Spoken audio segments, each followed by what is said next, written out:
Olá pessoal, eu sou o professor de matemática Marcos Guimarães e vim aqui orientar vocês quanto ao PED 6. Vem comigo!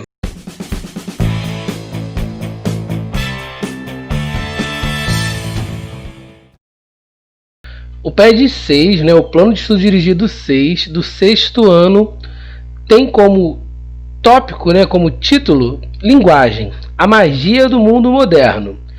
E aí, seguem algumas questões que nós vamos trabalhar nesse momento aí agora. Seção 4, número 1, fala o seguinte: nos últimos meses, com a pandemia do coronavírus, muitos têm sido os debates a respeito da acessibilidade dos alunos aos meios tecnológicos e internet, levando-se em consideração o fato de muitos municípios terem aderido ao ensino remoto. Com relação a este assunto, muitas foram as pesquisas que resultaram em inúmeros gráficos.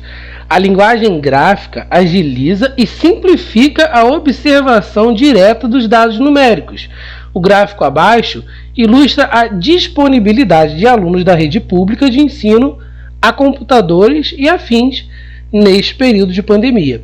Então o gráfico, pessoal, sintetiza as informações, auxilia a gente a entender melhor as informações, E ele tem sempre aí um título, ele tem que ter um título, e os gráficos também têm aí uma legenda, Nesse caso aqui, ele já colocou debaixo aqui da própria coluna, o que significa. Mas ele fala também, essa escala aqui, essa quantidade aqui, de 10, 20, 30, 40, a gente consegue perceber que é em percentual, e aí ele relaciona, as respostas dadas aí, pelas escolas públicas urbanas nessa pesquisa aí, e aí ele te dá também uma fonte, a fonte desse gráfico aqui é a TIC Educação 2019, tá? Então é bom que você consiga visualizar também a fonte, quem está fazendo esse gráfico, até mesmo para confiabilidade. E a gente pede aí para vocês resolverem algumas perguntas, pesquisar que tipo de gráfico é esse, Então existem vários tipos de gráfico, gráfico de barras, de colunas, de pizza, que também são chamados de setores. Então você tem que pesquisar que tipo de gráfico é esse daqui. Qual é o título desse gráfico, De onde foram tiradas as informações sobre essa pesquisa? De acordo com o gráfico, quantos por cento dos alunos possuem computador portátil? Então você vai analisar lá, porque ele te dá o percentual em cima aqui, Então o tablet, eu já sei que são 26%, aí vai. O percentual de alunos que possuem computador de mesa é maior ou menor do que o percentual de alunos que possuem tablets? Então você vai analisar os dois, Como você chegou a esta conclusão? Você vai explicar como você chegou à conclusão de que um é maior do que o outro. Você vai explicar aqui com as suas palavras como que você fez isso. Faça um pequeno resumo sobre o que você entendeu através do gráfico ao lado. Então você faz um resumo aí de pode fazer uma frase com umas 3 linhas, mais ou menos, sintetizando de forma escrita, todas as informações desse gráfico aqui, o que você conseguiu entender. Tranquilidade, Então é um exercício bem tranquilo. E aí nós vamos agora para o próximo, número 2, que fala o seguinte: a hashtag é uma expressão muito utilizada entre os usuários de redes sociais. Para criar uma hashtag é preciso inserir uma palavra-chave, antecedida pelo símbolo cerquilha, também conhecido como casinha da velha, jogo da velha aqui no Brasil. Esse símbolo é formado por 4 retas, como mostra a imagem a seguir. Quais são as classificações que essas retas assumem nessa imagem? Classificar, pessoal, para simplificar para vocês aí, é você dar nome, Eu estou dando nome para alguma coisa. E aí nós temos algumas classificações das retas, As retas, elas podem ser desse formato aqui, São aquelas retas que nunca se cruzam e elas se chamam retas paralelas, certo? Só que existem também as retas que vão se cruzar. Então essas aqui já são chamadas de concorrentes. Só que tem uma reta concorrente que ela é um pouquinho especial. Quer ver? Ela aqui nesse caso ela vai se cruzar. Só que eu venho aqui e falo que esse ângulo aqui é um ângulo de 90 graus. Então essa reta aqui, essas retas, né, se eu chamar aqui de reta R e de reta S, essas retas são concorrentes, porque elas se cruzam. Só que por fazerem um ângulo de 90 graus, elas são um pouco especiais. A gente chama ela de perpendiculares, tá? E aí você vai explicar pra gente aí quais são as classificações. Então, por exemplo, se eu chamar aqui de reta R, reta S, reta P e reta T. Então você vai falar para mim assim, ó, R e S são o quê? Aí você vai lá, R e P são o quê? R e T, qual é a classificação? Agora você vai passar para o S, né? S, vou fazer aqui do lado, tá, gente? Só que aí vocês vão escrever classificação na frente, deixa espaço aí no caderno de vocês. Ó, S e P, porque S e R nós já fizemos. S e T. Depois o P. Eu tenho aqui P e T. Então são essas classificações que você vai ter que fazer aí, né? Escrever quais dessas classificações aqui, se elas são paralelas, se elas são correntes ou perpendiculares. Tranquilo? Já o número 3 fala o seguinte, que essa imagem ao lado é um recorte da hashtag. Então a gente recortou essa hashtag, por exemplo, aqui assim, ó. Só esse pedacinho aqui, tá?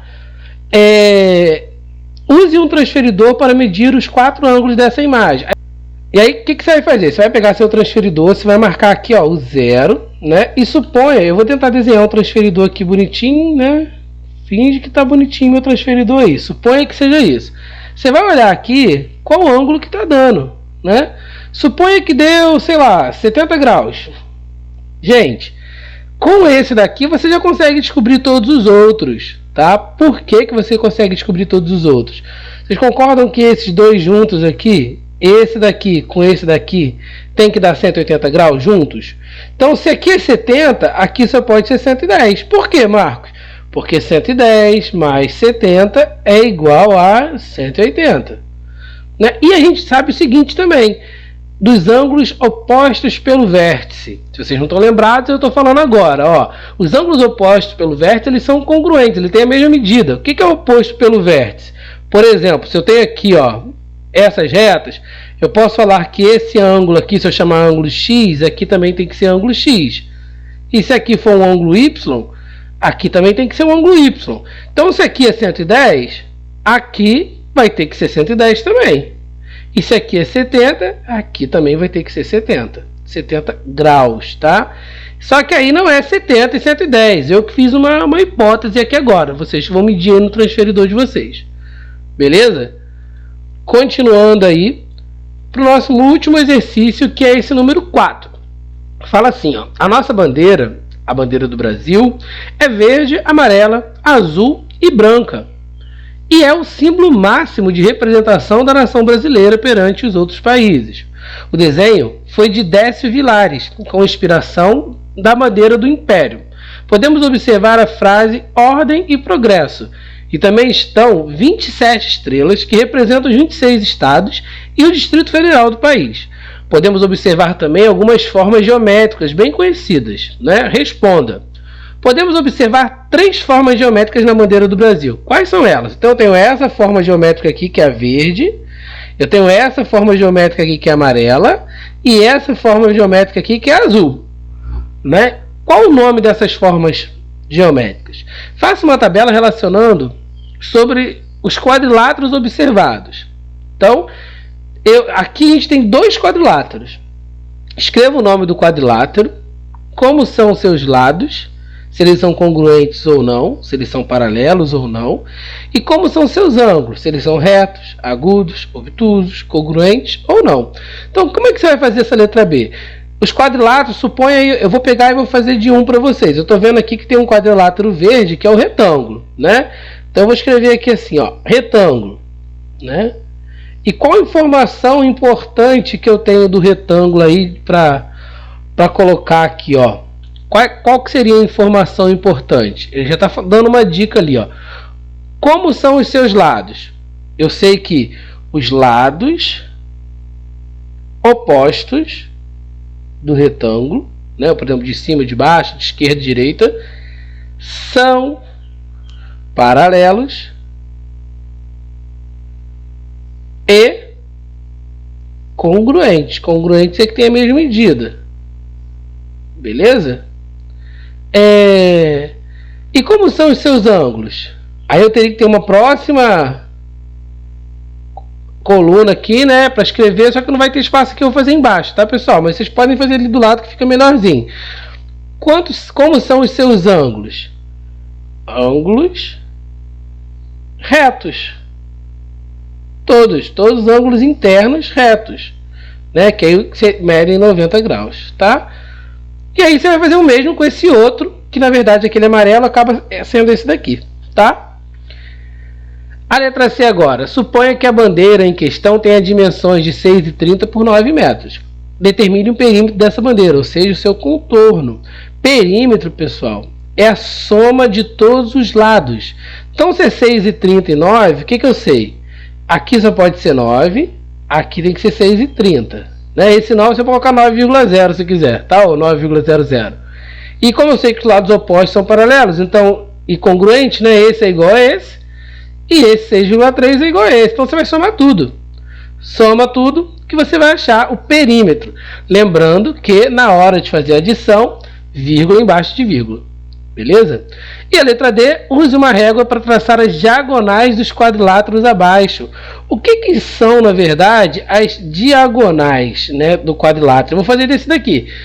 Ela liga dois vértices, né, mas não consecutivos. Então, por exemplo, eu não posso ligar esse vértice nesse, porque aí não seria diagonal, seria lado.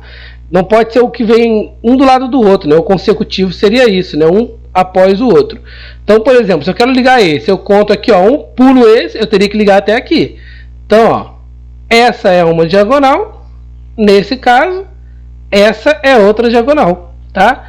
Então, esse quadrilátero aqui, que vocês vão pesquisar o nome, agora vocês já devem saber, ele tem essas duas diagonais. E você vai fazer a mesma coisa aqui no retângulo. Tudo bem, pessoal? Espero que vocês tenham entendido e até a próxima. Tchau, tchau!